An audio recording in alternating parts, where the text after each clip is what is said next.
Hello everyone. आज से हम एसएपी कंट्रोलिंग का एक ट्रेनिंग सेशन स्टार्ट कर रहे हैं जिसमें एसएपी सीओ की कंप्लीट कॉन्फ़िगरेशन और यूज़र एक्टिविटीज़ को कम्प्लीटली कवर करेंगे। और इस सिलसिले में एसएपी कंट्रोलिंग मॉड्यूल की आज फर्स्ट क्लास है।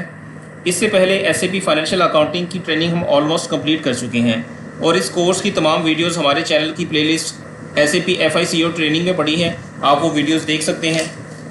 आज की क्लास स्टार्ट करने से पहले अगर आपने अभी तक हमारा चैनल सब्सक्राइब नहीं किया तो चैनल को सब्सक्राइब कर लीजिए और बेल आइकन को भी प्रेस कर लीजिए।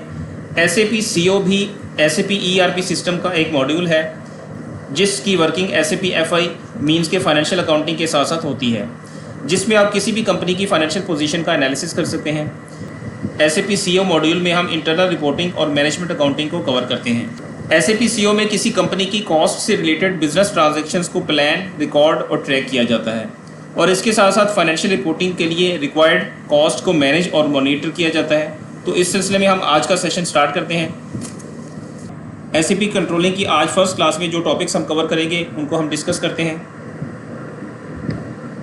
सबसे पहले कंट्रोलिंग एरिया डिफाइन किया जाएगा। एसएपी कंट्रोलिंग के अंदर सबसे पहले कंट्रोलिंग एरिया डिफाइन होता है। उसके लिए हम कॉन्फ़िगरेशन पाथ को भी यूज़ कर सकते हैं और टी कोड OKKP भी यूज़ कर सकते हैं। कंट्रोलिंग एरिया को डिफाइन करते हुए हम कंपोनेंट्स को एक्टिवेट करते हैं जिनको हम आगे फर्दर यूज़ करेंगे और उसके बाद कंपनी कोड को कंट्रोलिंग एरिया के साथ असाइन किया जाता है। इसी स्क्रीन के ऊपर कॉस्ट सेंटर की स्टैंडर्ड हायरार्की को मेंटेन किया जाता है जिसको आगे फर्दर हम कॉस्ट सेंटर्स ग्रुप और कॉस्ट सेंटर्स के अंदर यूज़ करेंगे। कंट्रोलिंग एरिया को डिफाइन करने के बाद हम सीओ डॉक्यूमेंट्स के लिए नंबर रेंज को मेंटेन करेंगे जिसके लिए टी कोड KANK यूज़ हो सकता है या कॉन्फ़िगरेशन पाथ को भी यूज़ किया जा सकता है।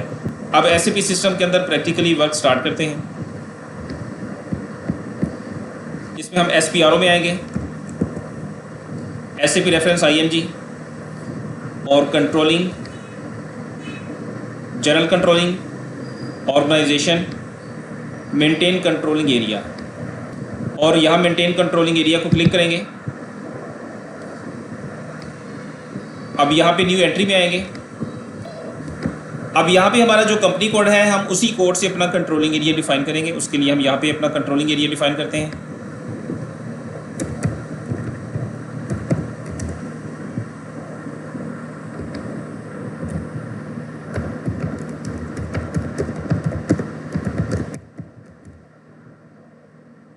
कंट्रोल असाइनमेंट में controlling area same as company code. अगर हमारा एक कंपनी कोड है तो हम ये वाली सिलेक्शन करेंगे, बट अगर हमारे एक से ज़्यादा कंपनी कोड्स हैं तो हम क्रॉस कंपनी कोड वाली सिलेक्शन करेंगे। बट हम यहाँ पे controlling area same as company code को सिलेक्ट करेंगे और इसके बाद करेंसी टाइप में आते हैं। यहाँ हम कंपनी कोड करेंसी सेलेक्ट करेंगे। जैसे ही हम कंपनी कोड करेंसी सेलेक्ट करेंगे सिस्टम उसकी करेंसी भी ऑटोमेटिकली वहाँ से फेच करेगा और चार्ट ऑफ अकाउंट का कोड भी फेच करेगा और फिस्कल ईयर वेरिएंट। ये सारी चीज़ें सिस्टम ने कंपनी कोड से ये डाटा फेच कर दिया है। इसके बाद स्टैंडर्ड हायरार्की, ये एक मैंडेटरी फील्ड है। स्टैंडर्ड हायरार्की, कॉस्ट सेंटर की स्टैंडर्ड हायरार्की का हम यहाँ पे कोड मेंटेन करेंगे जो कि फर्स्ट टाइम एक्टिविटी है। यहाँ पे हमें इस कोड को क्रिएट करना होता है। अब यहाँ पे कॉस्ट सेंटर की स्टैंडर्ड हायरार्की का एक कोड मेंटेन करेंगे।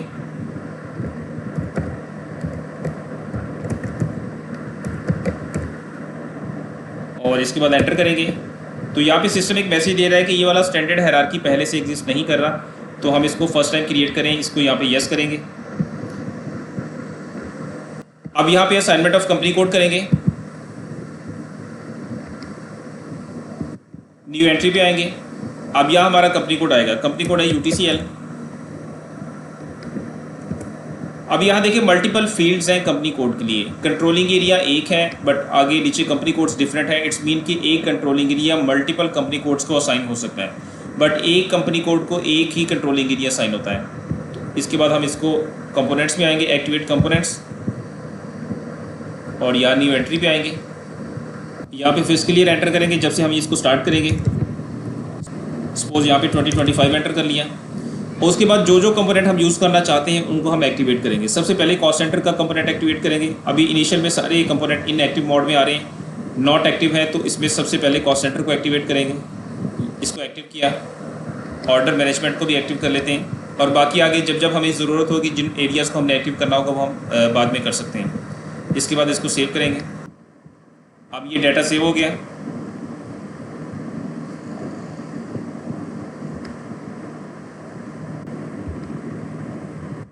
अभी हमारा कंट्रोलिंग एरिया डिफाइन हो चुका है और उसकी कंपनी कोड के साथ असाइनमेंट भी हो चुकी है और कॉस्ट सेंटर के कंपोनेंट को और ऑर्डर मैनेजमेंट को हमने एक्टिव भी कर दिया है। इसके बाद यहाँ से बैक आएंगे,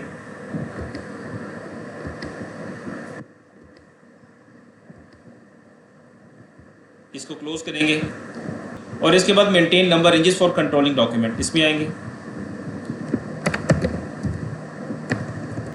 और उसके बाद इंटरवल पे आएंगे या ग्रुप्स में आएंगे, चेंज ग्रुप्स में। इसके बाद यहाँ पे न्यू एंट्री पे आएंगे और सीओ डॉक्यूमेंट के लिए हम यहाँ पे एक ग्रुप डिफाइन करेंगे।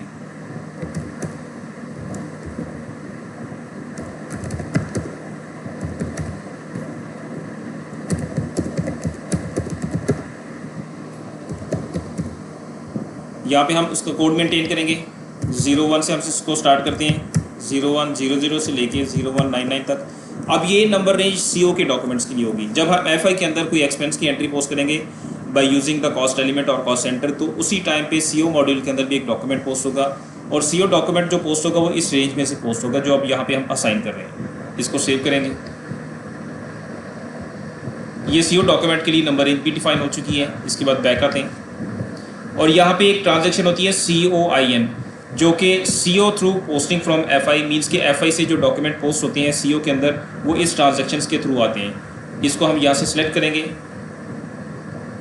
और असाइन एलिमेंट पे आएंगे, इसको क्लिक किया और यहाँ पे हमारा जो अभी हमने डॉक्यूमेंट की नंबर रेंज डिफाइन की है CO document number range for UTCL, इसको हमने सेलेक्ट करना है। डबल क्लिक करेंगे इस पर और इसके बॉटम में जाके देखेंगे कि हमारी नंबर रेंज जो है वो COIN के साथ अटैच होगी। अब ये COIN की जो ट्रांजैक्शन है उसके साथ हमारी नंबर रेंज 01 की CO document number ranges for UTCL ये अटैच हो चुकी है। इसको हम सेव करेंगे। इट्स मीन कि इस COIN की ट्रांजैक्शन को हमने अपनी कंपनी कोड की नंबर रेंज के साथ CO की नंबर रेंज के साथ असाइन कर दिया है। अब ये हमारा कंट्रोलिंग एरिया डिफाइन हो गया और उसकी नंबर रेंज भी डिफाइन होगी। अब यहाँ से बैक आते हैं और यूज़र साइड पे आते हैं। अब यहाँ पे अकाउंटिंग में आएंगे और कॉस्ट सेंटर की स्टैंडर्ड हायरार्की का कोड हम यहाँ से चेक करते हैं। कंट्रोलिंग,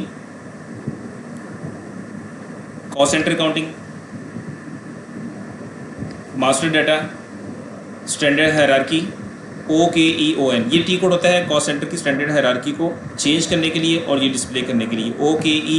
OKENN से डिस्प्ले होता है और OKEON से उसमें अगर हमने कुछ ऐड करना हो या रिमूव करना हो तो OKEON की टी कोड से होता है। इसको डबल क्लिक किया, यहाँ पे कंट्रोलिंग एरिया हमने अपना एंटर किया जो अभी हमने डिफाइन किया, उसको क्लिक किया और यहाँ देखिए हमारा कंट्रोलिंग एरिया यहाँ पे क्रिएट हो गया जो कि STND_UTCL का हमने बनाया था। ये कंट्रोलिंग एरिया का टॉप नोड जो है स्टैंडर्ड हायरार्की की वो क्रिएट हो चुकी है।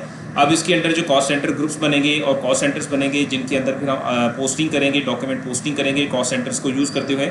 और नेक्स्ट क्लास में हम कॉस्ट सेंटर की ग्रुप और कॉस्ट सेंटर की क्रिएशन करेंगे और उसके साथ साथ कॉस्ट एलिमेंट की क्रिएशन करेंगे और देन डॉक्यूमेंट पोस्टिंग करेंगे। आई होप यहाँ तक आपको आज का टॉपिक कम्प्लीटली समझ आ गया होगा। अगर आपको कोई क्वेश्चन पूछना हो तो आप कमेंट्स में पूछ सकते हैं। Thank you.